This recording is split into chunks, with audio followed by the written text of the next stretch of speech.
Jill, you got federal prosecutors already playing the tape of Trump discussing a secret military report for the grand jury. How would they have presented that evidence? I'm assuming that it happened before the grand jury stopped meeting, which was on May 5th. And they just play it and they let the jury hear it. In Watergate, we had the jurors all had headphones so that they could be wired to the recording machine. Obviously, in the many years since then, the technology has improved, so they will be able to much more easily play the tape recording. But there is nothing as compelling as hearing a defendant in a criminal case say words that show his criminality. And these words certainly show that he knew that he hadn't declassified documents that he still retained. The only trick is, was he lying? That seems to be the best defense his lawyers have. Well, and as you've seen, they've already made that they've already tried. They're testing that defense. Right.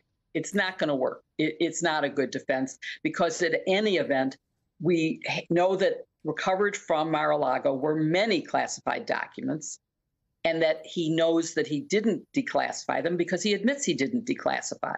So. And he couldn't, even if he thought he could in his, wink, wink, I did it. He can't. That's not how the system works. He has to have done it through a process. So this evidence just adds to the mound of stuff that already exists. And no one piece is the be all and end all. But when you put them all together, the case is so strong.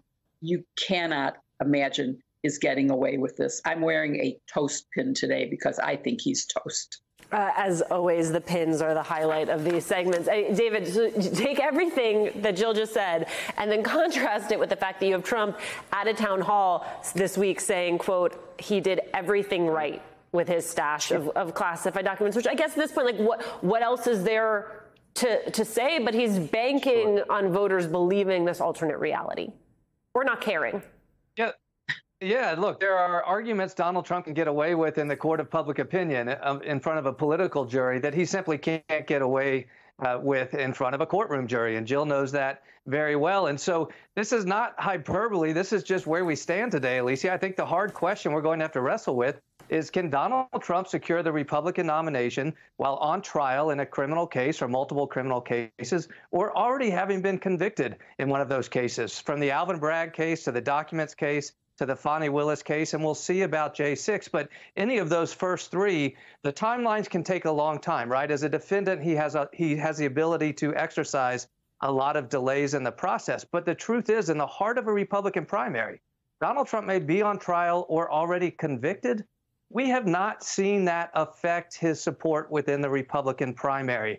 The question, there's this myth in politics, the myth of the rational voter. Would Republicans say, you know what, at some point now, this is too much. I don't think he can beat Joe Biden and turn to a Ron DeSantis or somebody else? We haven't seen Republican voters perform like that, but we might get the chance to see that early next year.